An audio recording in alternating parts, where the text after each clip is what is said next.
Let's do it.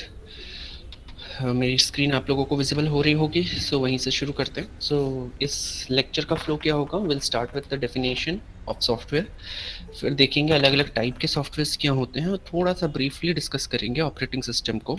Operating system को detail में discuss करेंगे हम अगली प्रेजेंटेशन में, राइट। सो इस पीपीटी में थोड़ा सा ब्रीफली आपको आइडिया दूंगा कि सॉफ्टवेयर ऑपरेटिंग सिस्टम होता क्या।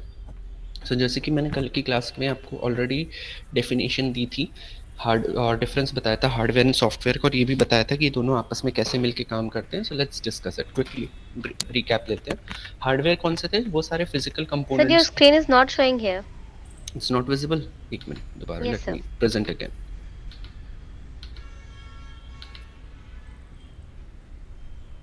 अब विजिबल है? Yes, sir, it is. Okay, so yeah, this was our flow of lecture कि will start with the definition of software. उसके बाद जो हम ऑलरेडी पिछली क्लास में देख ही चुके थे, तो मैं क्विकली रिकैप दूंगा उसका। अलग अलग टाइप के सॉफ्टवेयर्स के बारे में बात करेंगे ना, ऑपरेटिंग सिस्टम के बारे में बात करेंगे। सो रिकैप देखते हैं। हार्डवेयर और सॉफ्टवेयर के बीच का डिफरेंस हमें देखना था, वो हमने पिछली क्लास में कल ही इनफैक्ट डिस्कस किया था कि हार्डवेयर क्या है, वो सारे फिजिकल कंपोनेंट्स हैं जिसको जोड़ के आप कंप्यूटर को बनाते हो, राइट। जबकि सॉफ्टवेयर क्या है, वो जो प्रोग्राम्स हैं जो जो इन कंप्यूटर पे चलाए जाते हैं। अब इन प्रोग्राम्स का क्या काम है, कंप्यूटर को चलाने का भी काम है, ये आपका जो भी आप कंप्यूटर से जो काम लेना चाहते हो वो काम भी आपको करके दे रहे हैं, वगैरह वगैरह, right. So hardware and software दोनों की ज़रूरत पड़ती है, और इन दोनों की जब तक आपको एक आइडिया नहीं होगा कि ये दोनों कैसे काम कर रहे हैं, तब तक आप आगे के पिक्चर को बहुत ज़्यादा क्लियर नहीं समझ पाओगे। सो जस्ट मेक श्योर कि हार्डवेयर एंड सॉफ्टवेयर, ये दो डेफिनेशन। ओके, आप में से किसी और ने अपनी स्क्रीन प्रेजेंट कर रहे हो, प्लीज़ अपनी स्क्रीन मत प्रेजेंट करो, otherwise it will cause disturbances. But anyways, okay,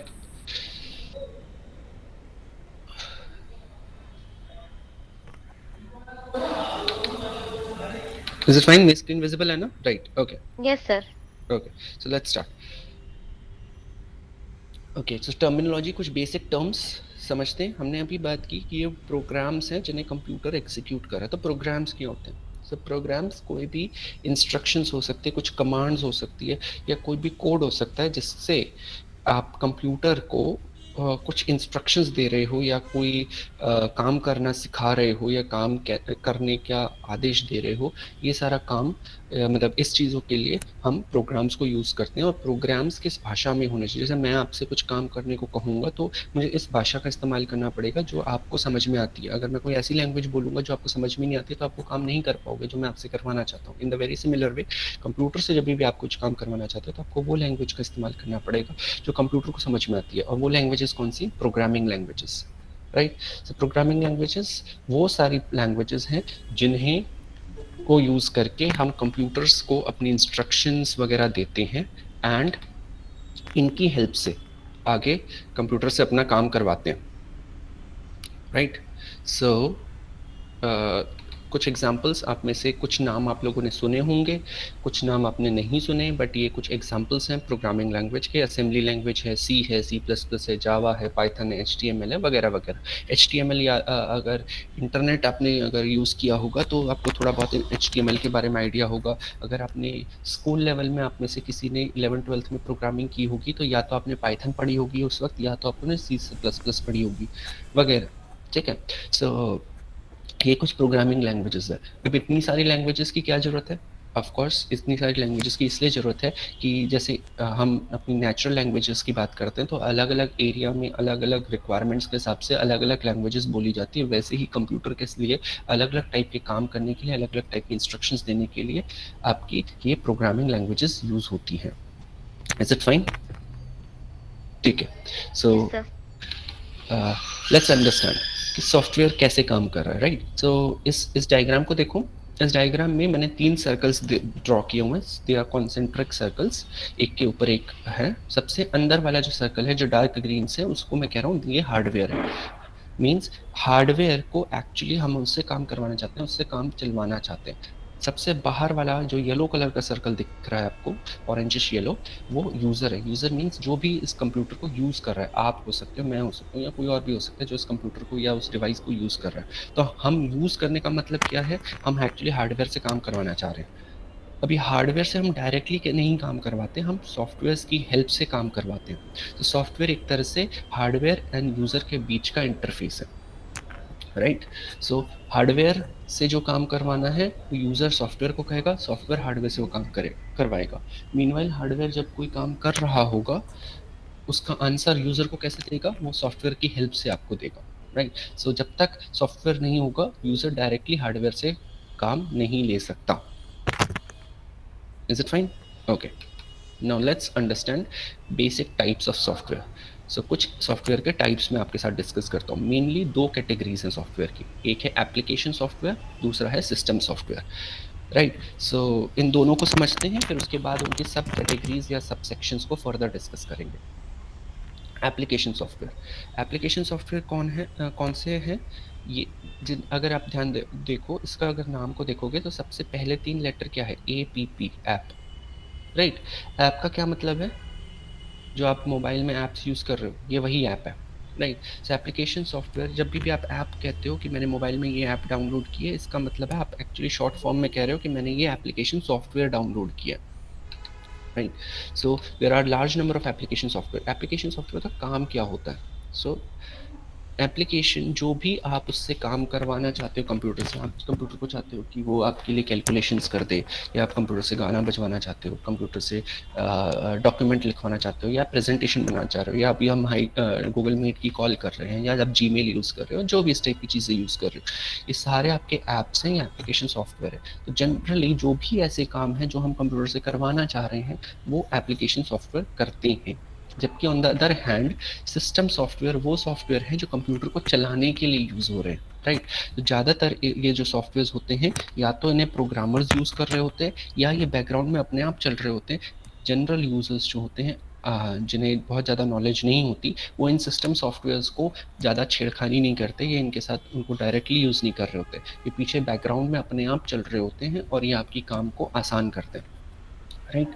so quickly coming back, application software आपको जो उससे काम, कंप्यूटर से काम करवाना है, आपके जो भी स्पेसिफिक काम है वो करवाने में हेल्प कर रहा है, और सिस्टम सॉफ्टवेयर कंप्यूटर को चलाने में हेल्प कर रहा है, राइट। ठीक है। अब एप्लीकेशन सॉफ्टवेयर दो टाइप के होते हैं, एक होता है जनरल पर्पस और एक होता है स्पेसिफिक एप्लीकेशन। जनरल पर्पस कौन से होते हैं, जो मैं कहूँगा कुछ ऐसी चीज़ें जो हर एक के लिए, जनरली सभी के लिए यूजेबल है, हर इंसान इसे यूज़ कर सकता है या उन्हें यूज़ करता है, वो आया है, राइट। सो जैसे कि सॉफ्टवेयर सूट्स, आपने देखा होगा बहुत बार, आप जब क्या कहते हैं, MS वर्ड, MS ऑफिस, क्या कहते हैं, MS power point, MS excel वगैरह जब डाउनलोड वगैरह कर रहे होते हो या इंस्टॉल कर रहे होते हैं, तो इसका एक पूरा सूट आता है जिसे आप MS ऑफिस कहते हो, राइट। सो बहुत सारे सॉफ्टवेयर का एक पैकेज होता है जो जनरली एक साथ मिलकर काम कर रहे होते हैं, right. So these are software suites, right. Just give me a second.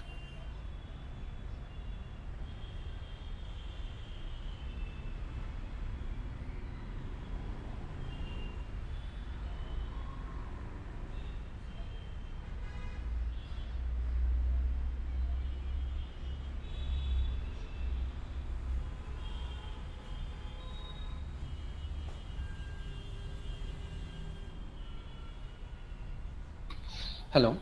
Yeah, sorry for that. Sorry for the disturbance.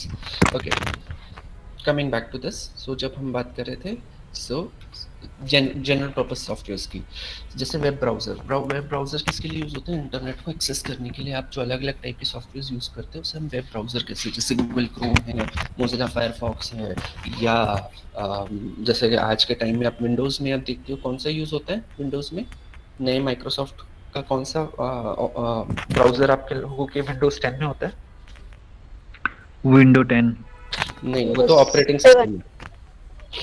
Windows 10 के अंदर एक ब्राउजर होता है, उस ब्राउजर का नाम नहीं, उबंटू अलग ऑपरेटिंग सिस्टम का नाम है।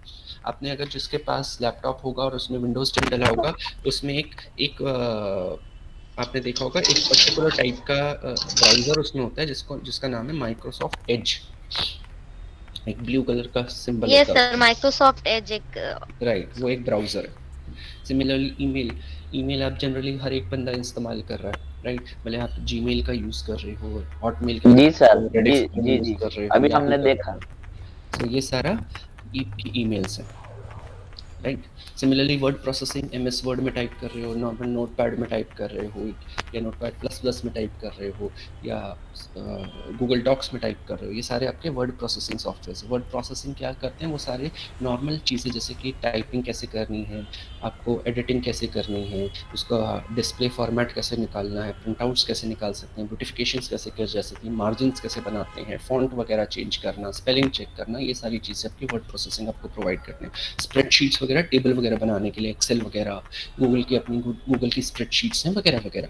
पर्सनल इन्फॉर्मेशन मैनेजमेंट आपने देखा होगा, आप अपने मोबाइल में या लैपटॉप में अपने अकाउंट मैनेजमेंट करते हो, अपना अकाउंट बनाते हो, अपनी सेटिंग करते हो, पीछे वॉलपेपर्स चेंज करते हो, अपनी थीम्स सेट करते हो, ये सारी पर्सनल इन्फॉर्मेशन मैनेजमेंट है। इनफैक्ट बहुत बार तो आप अपनी इवन बाकी डिटेल्स जैसे कि date of birth, phone number, blood group, इस टाइप की इन्फॉर्मेशन भी हाँ सेव करते हो। So these kind of things, ये जनरल पर्पस है, कोई भी वहाँ कर सकता है। उसके लिए आपको कोई बहुत ज़्यादा कोई स्पेसिफिक एरिया में घुसने की ज़रूरत नहीं है, राइट? आप भी इस्तेमाल करोगे, मैं भी करूँगा, भले आप संस्कृत के लोग हो, मैं कंप्यूटर साइंस के लोग हूँ, हम ये सारी जनरल पर्पस सॉफ्टवेयर को यूज़ करें। जबकि स्पेसिफिक एप्लीकेशन सॉफ्टवेयर कौन से होते हैं, जो किसी की रिक्वायरमेंट्स के हिसाब से उसके काम के लिए बनाए गए हैं। जैसे कि फॉर एग्जाम्पल आपने सुना होगा, एक ऐड आती है बहुत कॉमन, बायजूस की ऐड आती है जहाँ पे बच्चों को पढ़ाते हैं, राइट? पढ़ाने के लिए ऐप है, वो किसके लिए वो यूज़ है? वो भी एक एप्लीकेशन सॉफ्टवेयर है, बट उस सॉफ्टवेयर का यूज़ किसके लिए? सिर्फ स्टूडेंट्स के लिए या टीचर्स, मतलब जो भी एजुकेशन इंडस्ट्री से।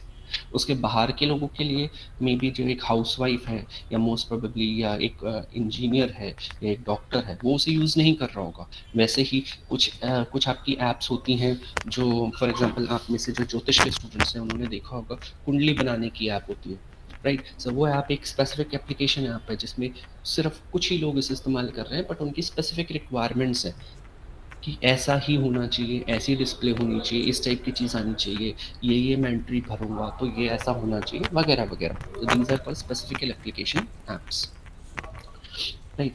साइंस एंड मैनेजमेंट की अपनी अलग होती है, सिमुलेशन की, एक्सपेरिमेंटिंग की। आपने ऑफिस में देखा होगा बहुत के अकाउंट्स बनाने के लिए, या सीए के पास अपनी वो क्या कहते हैं, अपने अलग एप्लीकेशन सॉफ्टवेयर होते हैं जिनके थ्रू वो अपने आपकी इनकम टैक्स वगैरह की मतलब डिटेल्स लेके वगैरह बाकी सेविंग एंड एडिटिंग करते हैं, फिर आपके रिटर्न्स वगैरह फाइल करवा देते हैं, so on. So these are specific applications. कि सिस्टम सॉफ्टवेयर्स जो हैं जो कंप्यूटर के लिए यूज़ हो रहे थे, उनके जनरली दो टाइम है, एक है सिस्टम को मैनेज करना, और होता है दूसरा है सिस्टम को डेवलप करना। जनरली सिस्टम को डेवलप कौन करते हैं? जो भी इंजीनियर्स हैं या प्रोग्रामर्स हैं कंप्यूटर साइंस के, वो जैसे कि प्रोग्रामिंग लैंग्वेजेस यूज़ कर रहे हैं, ट्रांसलेटर्स यूज़ कर रहे हैं, या बहुत सारे प्रोग्रामिंग के एडिटर्स वगैरह होते हैं, इन सबको यूज़ कर रहे हैं, राइट? ये जनरली कंप्यूटर के सिस्टम्स को या सॉफ्टवेयर को बनाने के लिए, इन चीज़ों के लिए यूज़ होता है। ऑन द अदर हैंड जो सिस्टम मैनेजमेंट है, जनरली बेसिक मैनेजमेंट के लिए से हर एक सिस्टम के अंदर आपके ऑपरेटिंग सिस्टम होता है। जैसे अभी आप में से किसी ने कहा था माइक्रोसॉफ्ट 10 है, या उबुंटू है, या मोबाइल के फ़ोन के अंदर एंड्रॉयड है, ये सारे आपके ऑपरेटिंग सिस्टम्स हैं। नेटवर्क मैनेजमेंट है, आप बहुत बार अपनी वाईफाई की राउटर की वगैरह सेटिंग करते हो, उसके पीछे ऑटोमेटिकली मैनेजमेंट हो रही होती है, these are called network management. जब आप कोई नया हार्डवेयर खरीद के लाते हो तो उसके ड्राइवर्स आपको इंस्टॉल करने पड़ते हैं, these are called device drivers.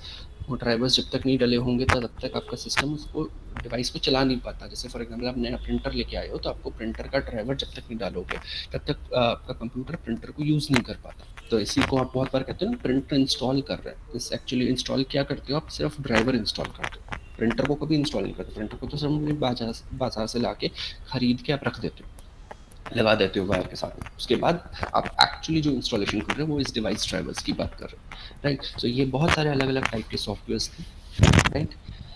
I think कोई डाउट है तो बताऊं, अदरवाइज मैं आगे बढ़ता हूँ। मैंने ये स्लाइड खोल रखी है आपके सामने, एक बार देखो इसे क्विकली और बताओ।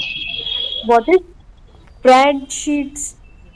स्प्रेडशीट्स जनरली वो होती हैं जहाँ पे आप टेबल मैनेजमेंट करते हो। आपने देखा होगा गूगल की स्प्रेडशीट्स होती हैं, नहीं तो कुछ नहीं, माइक्रोसॉफ्ट एक्सेल होता है जहाँ पे टेबुलर डेटा होता है, मैथमेटिकल फंक्शंस होते हैं, मैथमेटिकल कैलकुलेशंस की जाती है, ये इन्हें स्प्रेडशीट्स कहा जाता है, अकाउंट मैनेजमेंट के लिए यूज होती है।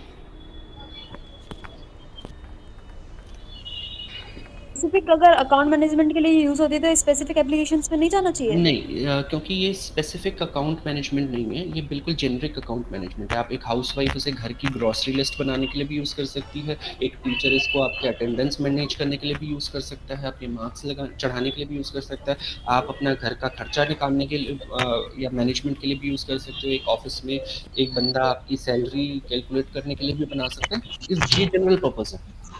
जब अकाउंटिंग सॉफ्टवेयर होंगे, जो प्रॉपर अकाउंटिंग सॉफ्टवेयर होंगे, वो अलग रिक्वायरमेंट होंगे। एक मे बी दुकान का अकाउंटिंग सॉफ्टवेयर अलग तरीके से काम कर रहा होगा, मॉल का अकाउंटिंग सॉफ्टवेयर अलग तरीके से काम कर रहा होगा, बैंक का अकाउंटिंग सॉफ्टवेयर अलग तरीके से काम कर रहा होगा। बैंक के अकाउंटिंग सॉफ्टवेयर को आप अपने घर में यूज़ नहीं कर सकते।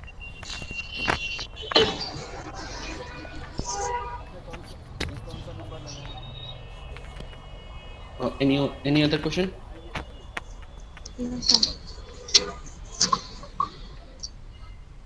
Okay okay, so let's move. So एक और चीज़, ये तो हमने टाइप्स देखे थे कि किस टाइप का काम कर रहे हैं। दूसरा, जिस तरह से वो आज मार्केट में सॉफ्टवेयर अवेलेबल हैं, उसके हिसाब से हम सॉफ्टवेयर को 3 कैटेगरीज में बहुत बार बात करते हैं कि custom software, commercial off the shelf softwares and open source softwares. ये उनकी मार्केट में वो किस तरह से उनकी पॉलिसीज़ हैं, कैसे आप उसे खरीद या बेच सकते हो, ये उनके हिसाब से 3 कैटेगरीज हैं। सबसे पहले मैं इसको नीचे से ऊपर पढ़ता हूँ, that way you will be able to understand it more. सबसे पहले open source software. Open source software का मतलब है मैंने एक सॉफ्टवेयर बनाया और उसका वो सॉफ्टवेयर आपको दे दिया और उसका कोड भी आपको मैंने दे दिया। अब मैंने कहा कि अगर आपको मेरा सॉफ्टवेयर यूज़ करना है तो करो, नहीं तो आप उसमें अपने चेंजेस अपने हिसाब से कोई चेंजेस करना चाहते हो तो ये रहा उसका कोड, आप उसे कोड दे सकते हो। ज़रूरी नहीं है कि आप फ्री में दो, हो सकता है आप पैसे ले सकते हो। सॉफ्टवेयर के लिए भी आप पैसे ले सकते हो, सॉफ्टवेयर का कोड देने के लिए भी आप पैसे ले सकते हो। सो पैसे का कोई लेना देना नहीं है, राइट। बट ये है कि अगर फॉर एग्जांपल आपने एक ओपन सोर्स सॉफ्टवेयर बनाया है तो आप कभी भी मुझसे उसका कोड छुपा नहीं सकते। Open source software best software होते हैं क्योंकि इनका सोर्स कोड हमारे पास होता है। सोर्स कोड मीन्स जिसने बनाया है उसका प्रोग्राम हमारे पास है। तो अगर फॉर एग्जांपल मैंने एक सॉफ्टवेयर बनाया और उसमें मैंने वायरस डाल दिया मान लो, और मैं वो बेच रहा हूँ, और अगर मैंने वो ओपन सोर्स सॉफ्टवेयर होता तो कोई ना कोई उस कोड को खोलेगा और देखेगा कि इसके प्रोग्राम में तो वायरस का कोड भी लिखा हुआ है, तो ये गलत है। और वो क्या कर सकता है, या तो मुझ पे केस कर सकता है, या आप लोगों को इन्फॉर्म कर सकता है, या वो उसमें से वायरस का कोड हटा के मिटा के बिना वायरस वाला कोड दोबारा आप लोगों को दे सकता है और कह सकता है कि जो ओरिजिनल वाला था उसमें तो वायरस था, मेरे वाले में वायरस नहीं है। सो होता क्या है, उसके अंदर क्या गड़बड़ हो रही है, क्या चीज़ ठीक काम कर रही है, क्या चीज़ गलत काम कर रही है, ये हर एक को आपको ओपनली बताना पड़ता है, जिसकी वजह से ये softwares are considered to be the best possible softwares, right. Next होता है, अब ऊपर के दोनों को एक साथ डिस्कस करता हूँ। एक है कस्टम एंड दूसरा commercial off the shelf. Custom software और commercial off the shelf software दोनों बेचने के लिए बनाए गए। मींस जनरली ये फ्री में नहीं मिलेगा, जनरली ये आपको पैसे दिए जाएंगे, या इनका कोई और मॉनिटर सिस्टम होगा जिनसे जो भी सॉफ्टवेयर को बना रहा है वो पैसे कमा रहा है, राइट। ज़रूरी नहीं है कि मैं अपना कोड दूँ। मीन्स आज आप माइक्रोसॉफ्ट या व्हाट्सएप से कहते हो व्हाट्सएप कि आप अपना कोड बताओ, कि व्हाट्सएप तो आजकल क्लेम करता है ना कि हम आपके मैसेजेस को एनक्रिप्ट करके रखते हैं, हम आपका डेटा नहीं चुराते। आप उनसे पूछो कि आप मुझे अपना कोड दिखाओ कि मैं देखना चाहता हूँ कि एक्चुअली क्या आप वाकई मेरा डेटा नहीं चुरा रहे या एक्चुअली आप चुरा रहे हो, राइट। तो व्हाट्सएप आपको कभी भी अपना सोर्स कोड नहीं देगा, राइट, क्योंकि वो एक ओपन सोर्स सॉफ्टवेयर नहीं है। सो अब जो ओपन सोर्स सॉफ्टवेयर नहीं है, इन सॉफ्टवेयर के साथ प्रॉब्लम्स क्या है, दो इनको हम पहले तो ये देखते हैं प्रॉब्लम से पहले कि ऐसे हम सॉफ्टवेयर क्यों बना रहे हैं। सॉफ्टवेयर इससे बना रहे हैं कि मेरे पास कोई आइडिया था, राइट, मैं नहीं चाहता मेरा आइडिया कोई चुरा ले। तो होगा क्या, मैं उसका कोड आपको नहीं बताऊंगा, मैं कहूँगा ये रहा काम, ये हो रहा है, बट कैसे कर रहा हूँ मैं ये आपको कभी नहीं बताऊंगा, राइट। तो इसके लिए, क्योंकि उसी में मेरा फ़ायदा है, इसी वजह से कस्टम या ऑफ द शेल्फ सॉफ्टवेयर बनते हैं। कस्टम क्या होगा, जो किसी की रिक्वायरमेंट के लिए, कल आप मुझे आके कहते हो सर मुझे एक ऐसा सॉफ्टवेयर चाहिए जो ये काम कर दे, हो सकता है आपके अलावा उसे कोई यूज़ ना कर रहा हो, तो मैं क्या कहूँगा, ठीक है आपके इस सॉफ्टवेयर को बनाने के लिए मुझे इतने रुपए चाहिए, मैं इतने रुपए लूँगा, अगर आपको फाइन है तो मैं आपके लिए सॉफ्टवेयर बना दूंगा, राइट। तो ये होता है कस्टम सॉफ्टवेयर, यहाँ पे आपकी रिक्वायरमेंट मैं आपसे लूँगा और फिर उसके हिसाब से आपको वो सॉफ्टवेयर दे दूंगा बना के। जबकि कमर्शियल ऑफ द सेल्फ क्या होता है कि जनरली मैं किसी की, हाँ बताओ। ये जो जैसे टीचिंग के लिए सब अपने नोट्स सेंड करते हैं, उसके लिए प्राइस रखते हैं, वो क्या कस्टम में आएगा कि वो उनका अपना? सॉफ्टवेयर नहीं है, वो सॉफ्टवेयर है ही नहीं, वो तो सिंपली डेटा है। Okay. Okay, so at commercial off the shelf में मैं क्या करूंगा कि मैं आपसे कोई रिक्वायरमेंट्स नहीं लूंगा, ये नहीं पूछूंगा कि आपको क्या चाहिए, कैसा चाहिए, मैं सीधा पहले बना के बेचने के लिए रख दूंगा। जैसे कि गेम्स होती है, मैं एक गेम बनाई और उसको मैंने मान लो और उसकी मैंने बहुत सारी कॉपीज बना के मार्केट में रख दी।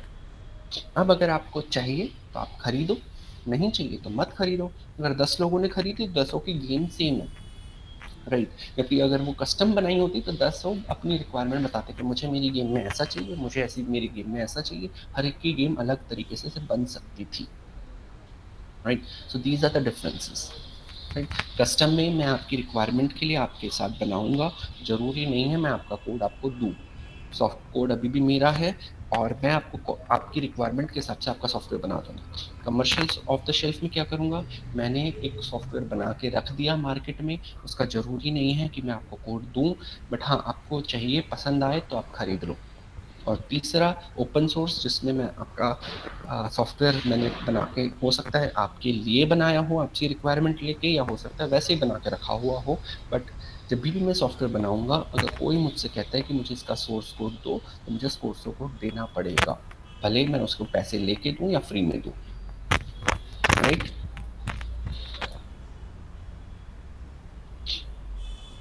एक बार सोच देख लो इसे, फिर आगे बढ़ता हूँ नेक्स्ट स्लाइड पे।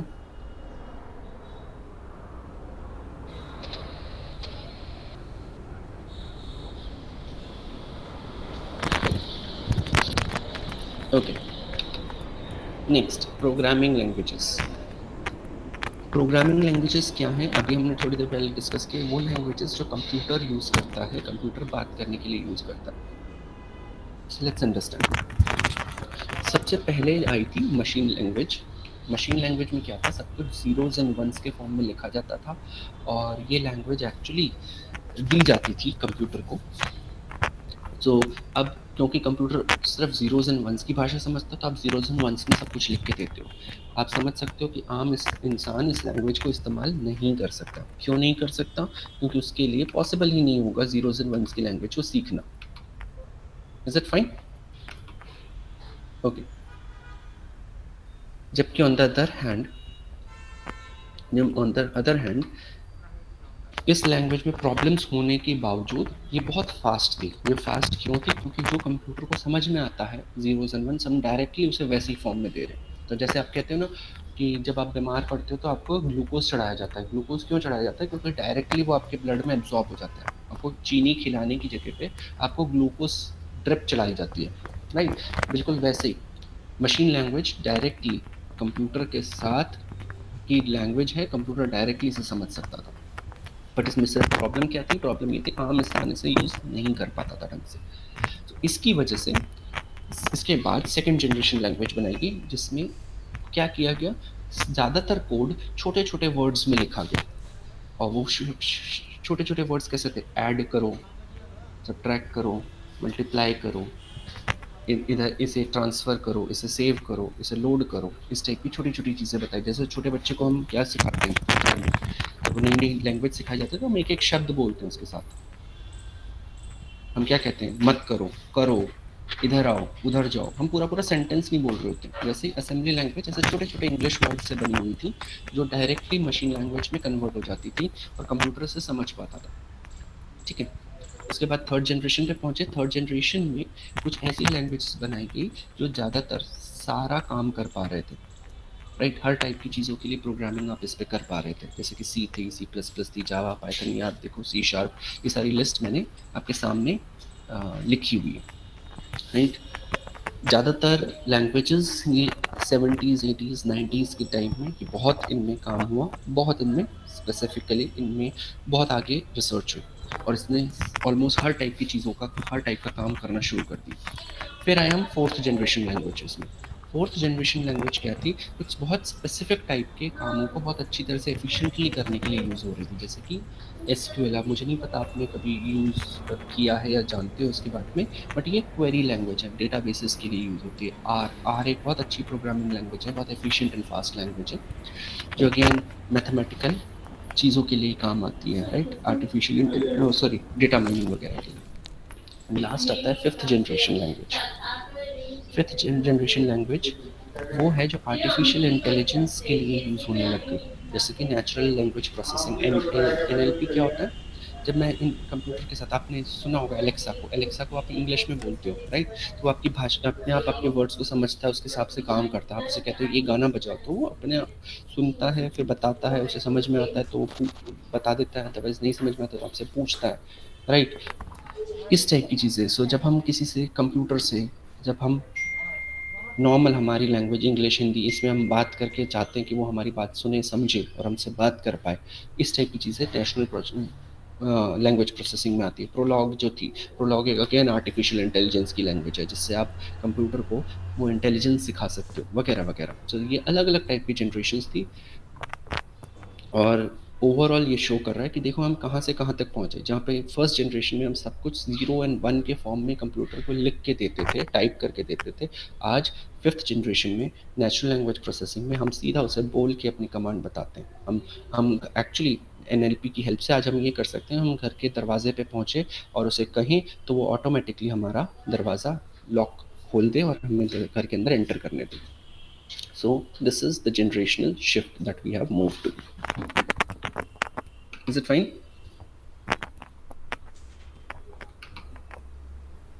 Yes, sir. So, okay.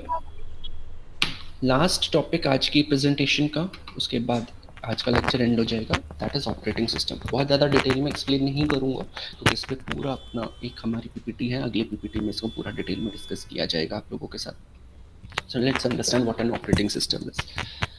किसी भी सॉफ्टवेयर का जो कोर होता है उसे हम ऑपरेटिंग सिस्टम कहते हैं। मीन्स सारे सॉफ्टवेयर्स का किसी भी डिवाइस में जितने भी सॉफ्टवेयर्स हैं, सभी सॉफ्टवेयर्स को चलाने के लिए जो सॉफ्टवेयर यूज होता है वो है ऑपरेटिंग सिस्टम, जिसे हम जनरली कहते हैं फर्स्ट सॉफ्टवेयर भी, राइट। जितने भी कंप्यूटर के हार्डवेयर है, जितना भी उसके सॉफ्टवेयर है, उन सबको मैनेजमेंट करना, मीन्स एक तरह से सब पे नियंत्रण रखना और उनसे सबसे डिवाइस लेना करवाना, ये ऑपरेटिंग सिस्टम का काम है। इंसान के साथ एक अच्छा सा इंटरफेस देना, मतलब इंसान जो इस तरह से उसको यूज़ करना चाहता है, अगर वो मोबाइल में टच स्क्रीन का फॉर्म में यूज़ करना चाह रहा है या लैपटॉप में वो माउस और कीबोर्ड को यूज़ करना चाह रहा है या लेट्स से एलेक्सा से वो बात करना चाह रहा है, जिस भी तरह से वो एक्चुअली उसे यूज़ करना चाहता है उस डिवाइस को, उस तरह से वो उस डिवाइस को यूज़ करने दे, ये रिस्पॉन्सिबिलिटी भी ऑपरेटिंग सिस्टम की होती है। एक और चीज़, किसी भी इंसान को बिल्कुल भी टेक्निकल नॉलेज ना होते हुए भी वो उस डिवाइस को यूज़ कर सके। आप लोगों को कंप्यूटर की या इलेक्ट्रॉनिक्स की नॉलेज ना होते हुए भी आप आज अपने फ़ोन को बहुत अच्छी तरह से इस्तेमाल कर सकते हो, बहुत अपने लैपटॉप को बहुत अच्छी तरह से इस्तेमाल कर पाते हो, इंटरनेट को बहुत अच्छी तरह से इस्तेमाल कर पाते हो। ये इसलिए कर पाते हो क्योंकि ऑपरेटिंग सिस्टम वो आपके लिए ईजी कर देता है और आप एक्चुअली उन चीज़ों को यूज़ कर पाते हो। मीनवाइल जो क्या कहते हैं, ये इतना इम्पोर्टेंट है कि अगर ये नहीं वर्क कर रहा या ये सॉफ्टवेयर नहीं चल रहा तो और आप पाओगे कोई भी सॉफ्टवेयर पे काम नहीं कर पाओगे, राइट। ठीक है, एग्जाम्पल्स, माइक्रोसॉफ्ट का विंडोज़ आपके सिस्टम में लगा होता है, बहुत से आप लैपटॉप्स खरीदते हो तो विंडोज़ वाला सॉफ्टवेयर खरीदते हो आप। लाइनेक्स एंड यूनिक्स अलग अलग टाइप के आपके ऑपरेटिंग सिस्टम्स हैं जो जनरली जो कंप्यूटर के प्रोग्रामर्स हैं वो यूज़ कर रहे होते हैं। एंड्रॉयड आप मोबाइल में आप यूज़ करते हो। मैक ओएस किस में यूज होता है, एप्पल के जो आपके प्रोडक्ट्स होते हैं उसमें मैक ओएस डला होता है, राइट। तो ये अलग अलग iOS जैसे आपके एप्पल के फ़ोन्स में होता है। तो ये सारे अलग अलग ऑपरेटिंग सिस्टम के नाम हैं और इन्हीं की हेल्प से आप अपने सारे जो भी डिवाइस है कि हार्डवेयर और सॉफ्टवेयर है उन सभी को आप यूज़ कर पाते हो, राइट। सो अब ये क्या करता है काम, कैसे काम करता है, कैसे मैनेज करता है, हम इसको डिटेल में नेक्स्ट प्रेजेंटेशन में डिस्कस करेंगे। जस्ट एक आइडिया देने के लिए कि ये एक सॉफ्टवेयर है जो सब ये सारी मैनेजमेंट का काम कर रहा है, आपको एक इंटरफेस दे रहा है, आपके लिए काम आसान कर रहा है, आपको सिक्योरिटी प्रोवाइड कर रहा है, वगैरह वगैरह चीज़ें। एक तरह से सबसे इम्पोर्टेंट सॉफ्टवेयर है ये, इसके बगैर कोई सॉफ्टवेयर काम नहीं करेगा। Is it fine? And with that ये आज का लेक्चर खत्म। Yes.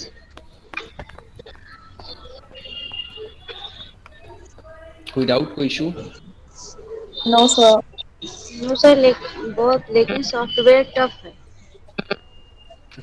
टफ इन किस सेंस में? ये अब हमें याद करके जो हमें लिखना पड़ेगा। कुछ याद करने की जरूरत नहीं है। सी, ये टफ आपको इसलिए लग रहा है क्योंकि अभी इसमें बहुत सारी ऐसी चीज़ें थी जो आप बहुत डे टू डे लाइफ में यूज़ नहीं कर रहे थे या आप नहीं जानते थे, इसलिए आपके लिए सामने कुछ नई चीज़ आ गई है। इसमें टफ कुछ भी नहीं है। आप एक बार इसे पढ़ना, आप पढ़ लोगे, जहाँ कुछ डाउट्स आएंगे तो आप मुझसे डिस्कस करना। आपको ये सब कुछ याद करने की जरूरत ही नहीं है। एक बार समझ जाओगे तो आपको अपनी लैंग्वेज में लिख पाओगे।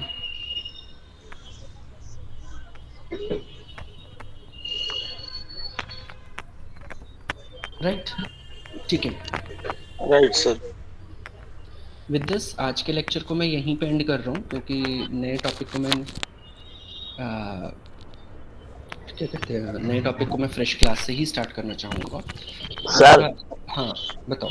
सर, हैकर किसी लैंग्वेज के यूज करते होंगे ना? कौन सा? जो हैकर होते जो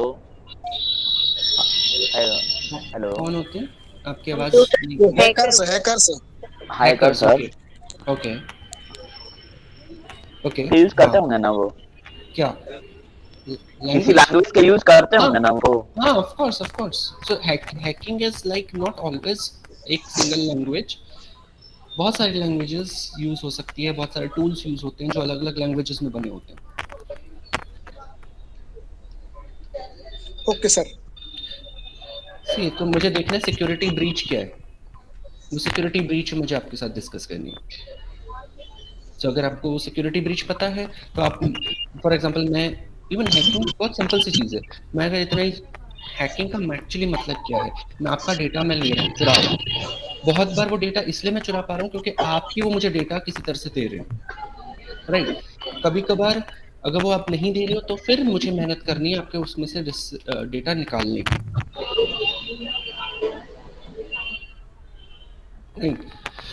तो क्या किसी दिन इसको डिटेल में डिस्कस करेंगे? Okay sir, okay. ओके, आप जो कह रहे हो कुछ स्टूडेंट्स जो व्हाट्सएप ग्रुप में एडिट नहीं हुए हैं, उन जो भी स्टूडेंट्स नहीं हुए उनको मेरा नंबर दे दो, उन्हें कहो मुझे एक व्हाट्सएप पे मैसेज करें, मैं उनको ग्रुप का इनवाइट भेज दूंगा। दूसरा, जो स्टूडेंट्स हमारे गूगल क्लासरूम में नहीं जुड़े हुए हैं, हमारे ग्रुप पे उसका लिंक डाला हुआ है, प्लीज़ गूगल क्लासरूम को आप ज्वाइन कर लो क्योंकि सारा स्टडी मटेरियल गूगल क्लासरूम में जाके आपका जा रहा है, वहीं से आप उठाओगे।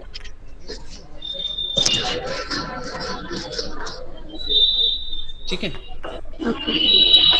Okay, so with recorded that classes कब से अवेलेबल होंगी? देखो एक्चुअली मैं आपको फ्रैंकली बता देता हूँ, so let me just tell you. पहले मैं रिकॉर्डिंग बंद कर रहा हूँ आज की क्लास की end okay, just give me a second.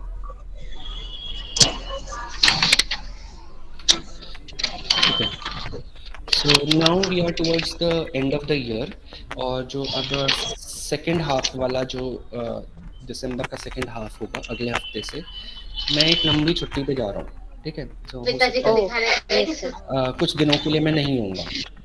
अब जब वो उस ड्यूरेशन में, क्योंकि मेरे पास ऑफ कोर्स क्लासेस नहीं लेनी होगी, तो मैं ये कर सकता हूँ उस ड्यूरेशन में बैठ के मैं कंपाइल कर दूंगा और आपको भेज दूंगा। तो आपको मुझे कुछ दिनों का टाइम देना पड़ेगा और मैं सारी आपको उस पर डाल दूंगा। अभी आजकल क्या हो रहा है कि क्योंकि क्लासेस हो रही है, कॉलेज आना होता है और क्लासेस लेके फिर जाने में एक्चुअली टू बी ऑनेस्ट मतलब हिम्मत सर नहीं कोई आराम से भेज देना सर, कोई नहीं। यस सर, तो ओके, जब भी सर आप फ्री हो तब भेज दीजिए। मैं मतलब अभी जैसे ही छुट्टियों पे जाऊंगा तो ऑफ कोर्स जब मेरे पास काम नहीं होगा उस वक्त कुछ, तब मैं सारी इकट्ठी करके आपको साथ भेज दूंगा। ओके सर, नहीं सर कोई सर जल्दी एक्चुअली नहीं आ हम लोग बस इसलिए बहुत सोचे जल्दी ताकि उससे रिवीजन इजीली हो नहीं, जाए। मैं भी जानता हूँ, मैं भी आपको जब जानता फिर हूँ। होगा आपको मैं कोशिश मैं भी चाह रहा हूँ जल्दी से जल्दी करूँ, बिकॉज़ जितना जल्दी करूँगा उतना जल्दी आप लोगों के लिए, जो स्टूडेंट्स पढ़ना चाहते हैं उसके लिए ईज़िली अवेलेबल हो जाएगा।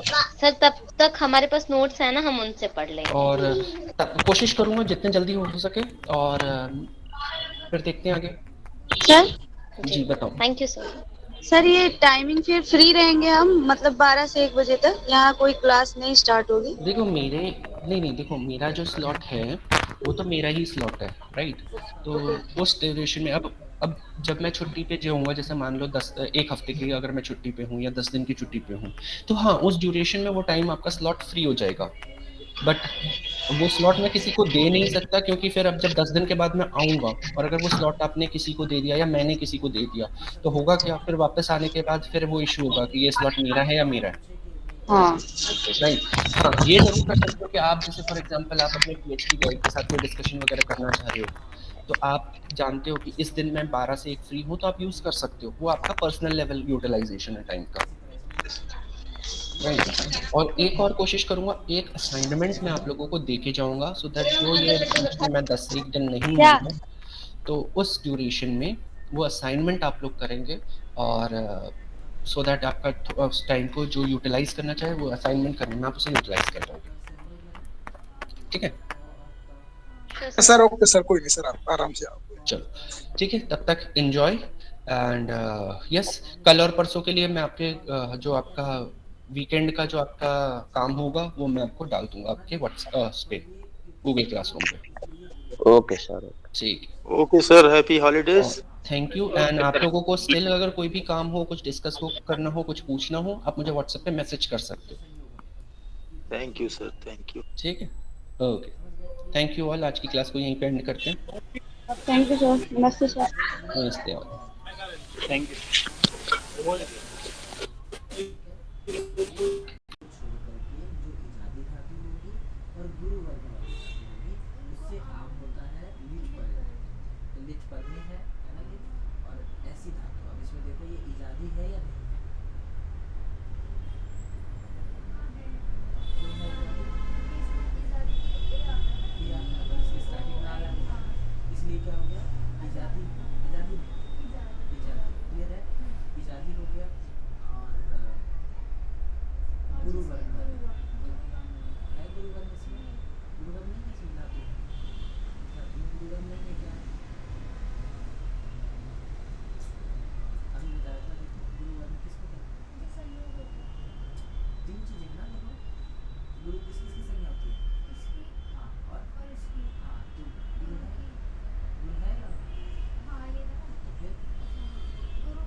छोड़कर बाकी सब आदेश होते हैं।